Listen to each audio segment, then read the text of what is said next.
প্রধান উপদেষ্টা ডক্টর মোহাম্মদ ইউনূসের বিরুদ্ধে দুর্নীতি প্রতিরোধ আইনে দায়ের করা মামলায় অভিযোগ গঠনের আদেশ বাতিল করেছেন আপিল বিভাগ। সেই সঙ্গে প্রধান উপদেষ্টা হওয়ার পর তড়িঘড়ি করে দুদকের এমন পদক্ষেপ সঠিক ছিল না বলেও মন্তব্য করেছেন আদালত। ২৩ এপ্রিল বুধবার প্রধান বিচারপতি ডক্টর সৈয়দ রেফাত আহমেদের নেতৃত্বাধীন ৪ সদস্যের আপিল বিভাগ এ রায় দেন।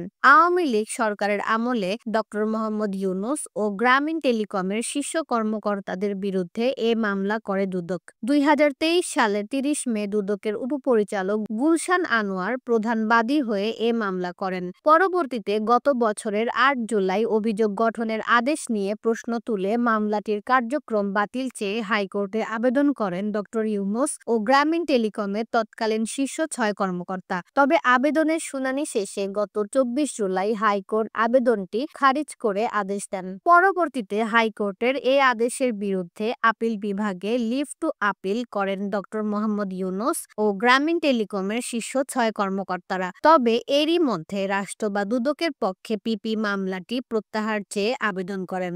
গত ১১ আগস্ট সেই আবেদন মঞ্জুর করেন ঢাকার বিশেষ জজ আদালত ৪ এর বিচারক। সে অনুযায়ী আপিল শুনানি শেষে বুধবার রায়ের দিন ধার্য করেছিল আপিল বিভাগ।